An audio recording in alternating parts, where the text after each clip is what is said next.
Hello everyone, this is Alex Smith. Welcome to knowledge the ambition. स्वागत है आपका knowledge the ambition के session में। तो यहाँ पर हम कर रहे हैं Himachal Pradesh police constable and HRTC conductor के रिगार्डिंग जीए का सेशन। ये हमारा पार्ट 18 है। इसमें हम कुछ इंपॉर्टेंट क्वेश्चंस को देखेंगे जो कि आपके आने वाले एग्जाम के लिए काफ़ी इंपॉर्टेंट है। तो यदि आप हिमाचल प्रदेश या किसी अन्य एग्जाम की तैयारी कर रहे हो तो आप इस वीडियो को देख सकते हो, क्योंकि मोस्ट इंपॉर्टेंट क्वेश्चन यहाँ पर इंक्लूड किए जा रहे हैं। तो वीडियो को एंड तक देखना है और चैनल पर पहली बार आए तो चैनल को सब्सक्राइब जरूर कर लें और नोटिफिकेशन बेल को ऑन कर लें, ताकि आने वाले सभी रेगुलर अपडेट जो है आप तक रेगुलरली पहुंचते रहें। और इस वीडियो का जो प्रैक्टिस पीडीएफ है आपको हमारे टेलीग्राम चैनल से मिल जाएगा, लिंक डिस्क्रिप्शन बॉक्स में दिया गया, आप वहां से ज्वाइन कर सकते हो। तो स्टार्ट करते हैं। इंपॉर्टेंट सेशन है हमारा। पहला क्वेश्चन यहाँ पर पूछा गया है कि टनकपुर परियोजना किस राज्य में स्थित है? उत्तराखंड में, तमिलनाडु में, मणिपुर में या तेलंगाना में? तो इस क्वेश्चन का राइट आंसर है आपका ऑप्शन नंबर 1 यानी उत्तराखंड में। याद रखना है आपको, जो टनकपुर परियोजना है, टनकपुर विद्युत परियोजना जो है वो उत्तराखंड राज्य में स्थित है। ऑप्शन नंबर 1 इसका राइट आंसर है। नेक्स्ट है आपका क्वेश्चन नंबर 2। पूछा गया है कि बोकारो कारखाने में इस्पात का उत्पादन किस वर्ष आरंभ हुआ था?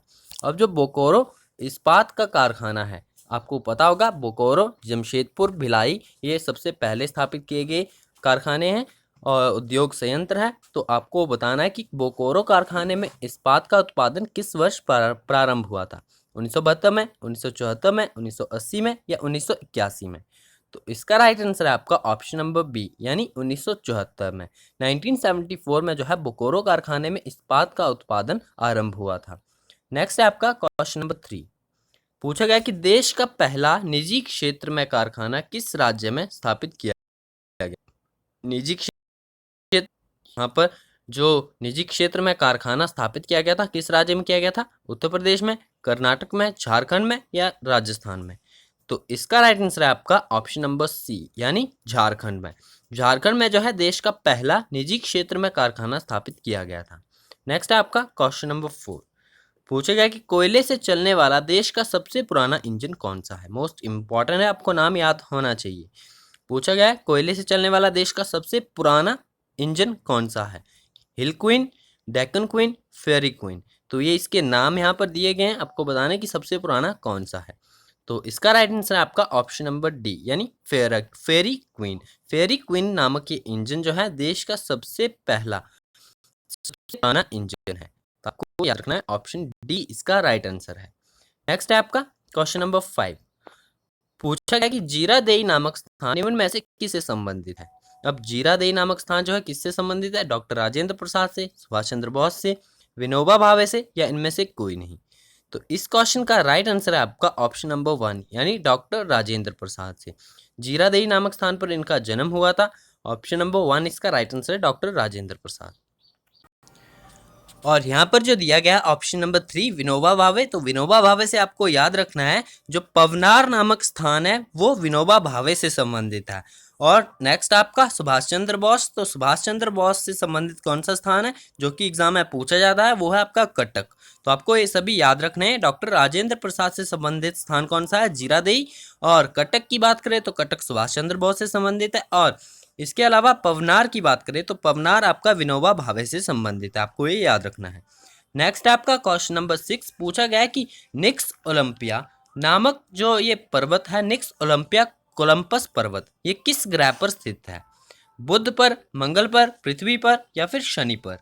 तो इसका राइट आंसर है आपका ऑप्शन नंबर 2 यानी मंगल पर।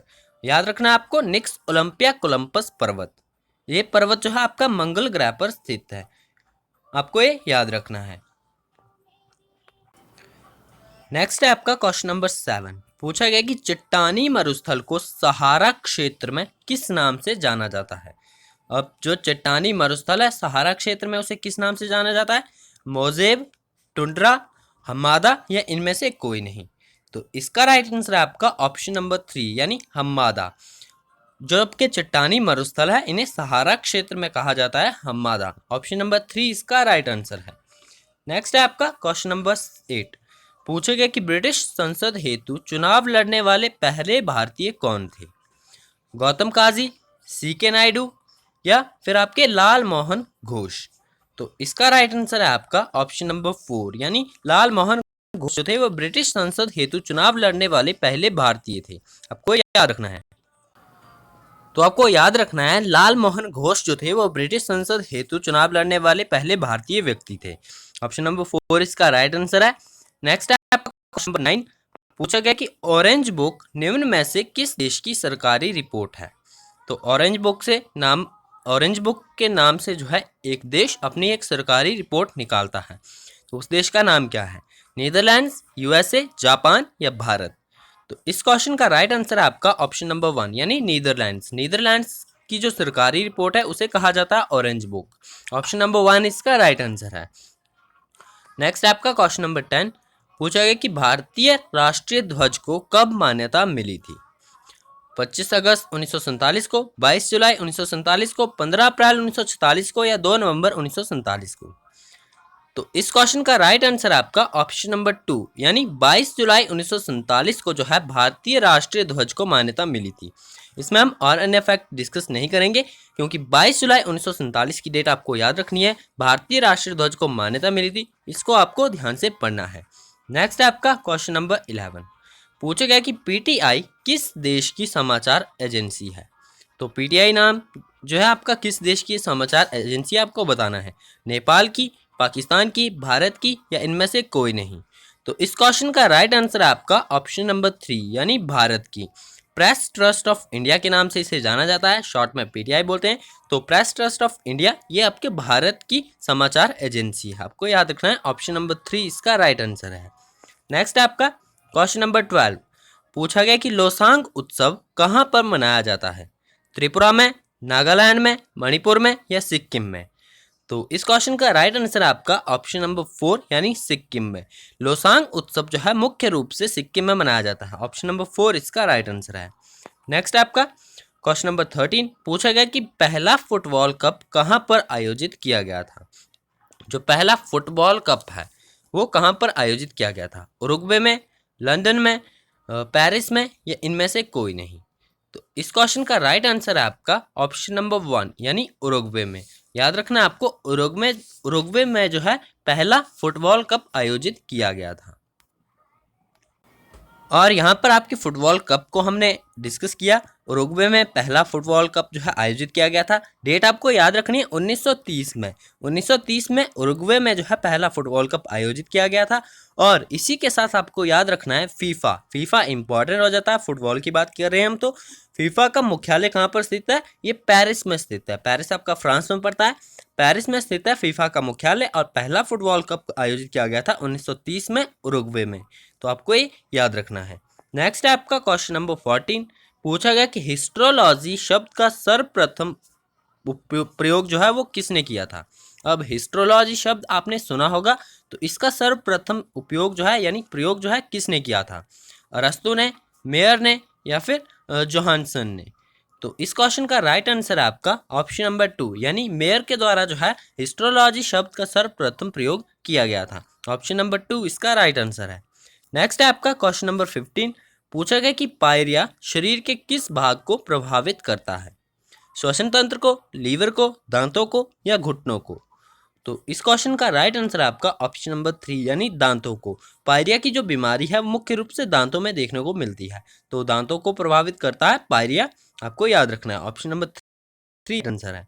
नेक्स्ट है आपका क्वेश्चन नंबर 16, पूछा गया कि 1 दिसंबर को नागालैंड अपना स्थापना दिवस मनाता है। निम्न में से किस राज्य से अलग होकर नागालैंड राज्य का निर्माण हुआ था। मेघालय, अरुणाचल प्रदेश, मणिपुर या असम? तो इस क्वेश्चन का राइट आंसर है आपका ऑप्शन नंबर 4 यानी असम। 1 दिसंबर को जो है नागालैंड अपना स्थापना दिवस मनाता है, क्योंकि 1 दिसंबर के दिन ही नागालैंड को जो है असम से अलग करके एक अलग राज्य का दर्जा दिया गया था। आपको याद रखना है किस राज्य से निकल कर आया है ये, असम से। असम से नागालैंड के क्षेत्र को अलग करके इसे अलग राज्य का दर्जा दिया गया था। और नागालैंड अपना स्थापना दिवस जो मनाता है वो 1 दिसंबर को मनाता है। आपको ये 2 चीज़ें यहाँ से याद रखनी है। नेक्स्ट है आपका क्वेश्चन नंबर 17, करंट अफेयर से रिलेटेड है, तो आपको पता होना चाहिए। अपने अगर आप डेली बेसिस पर करंट अफेयर के सेशन में जुड़ रहे हो तो आपको ये सभी आंसर्स पता होंगे। पूछा गया कि when is the world tuberculosis day observe every year across the globe. पूरे विश्व में जो आपका वर्ल्ड ट्यूबरक्लोसिस डे है वो प्रत्येक वर्ष किस दिन मनाया जाता है। 21 मार्च को, 22 मार्च को, 23 मार्च को या 24 मार्च को? तो इस क्वेश्चन का राइट आंसर है आपका ऑप्शन नंबर डी, यानी 24 मार्च को जो है प्रत्येक वर्ष 24 मार्च को वर्ल्ड ट्यूबरक्लोसिस डे मनाया जाता है। ऑप्शन डी इसका राइट आंसर है। नेक्स्ट है आपका क्वेश्चन नंबर 18।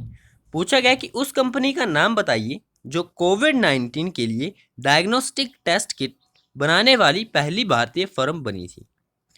ट्रांस इंडिया, माई लैब, विट्रोलैब या फिर आपका न्यूक्लिसेंस? तो इस क्वेश्चन का राइट आंसर है जो आपका माई लैब प्राइवेट लिमिटेड जो था वो पहली भारतीय कंपनी बनी थी जिन्होंने कोविड-19 के लिए डायग्नोस्टिक टेस्ट किट बनाई थी। तो आपको याद रखना है ऑप्शन नंबर 2 इसका राइट आंसर है माई लैब। नेक्स्ट है आपका, पूछा गया कि who has launched stay home India with book initiative? तो ये stay home India with book initiative किसके द्वारा लॉन्च किया गया था? होम मिनिस्ट्री के द्वारा, एचआरडी मिनिस्ट्री के द्वारा, WCD मिनिस्ट्री के द्वारा या डिफेंस मिनिस्ट्री के द्वारा? तो इस क्वेश्चन का राइट आंसर है आपका ऑप्शन नंबर बी, यानी ह्यूमन रिसोर्स डेवलपमेंट मिनिस्ट्री के द्वारा जो है लॉन्च किया गया था क्या? Stay home India and book initiative. पुस्तक पहल के साथ स्टे होम इंडिया का शुभारंभ एचआरडी मिनिस्ट्री ने किया था। नेक्स्ट है आपका क्वेश्चन नंबर 20। पूछा गया कि मनरेगा मजदूरी को प्रतिदिन कितना बढ़ाया गया है? जो आपके मनरेगा वेजेस है वो पहले आपके कितने होते थे? वो आपके 198 थी, मे बी आप इसे कंफर्म कर सकते हो, लेकिन अब बात करें अप्रैल माह से जो है ये 202 कर दिया गया है। मनरेगा की मजदूरी को प्रतिदिन बढ़ाकर 202 रुपये कर दिया गया है। ऑप्शन सी इसका राइट आंसर है। अप्रैल माह से ये इम्प्लीमेंट हो गया है कि मनरेगा की जो वेजेस है प्रतिदिन वो 202 रुपये होंगी। तो ऑप्शन सी इसका यहाँ पर राइट आंसर हो जाता है।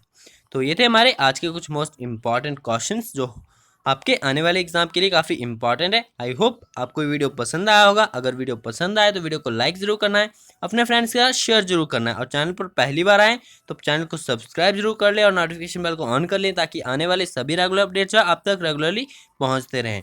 इसी के साथ आप नॉलेज द एम्बिशन के वेरियस सोशल मीडिया प्लेटफॉर्म पर जो है जुड़ सकते हो। डिस्क्रिप्शन बॉक्स में सभी लिंक दिए गए हैं, आप वहाँ से ज्वाइन कर सकते हो। तो आज की वीडियो में इतना ही, मिलते हैं नेक्स्ट वीडियो में। Thanks for watching, best of luck for your bright future.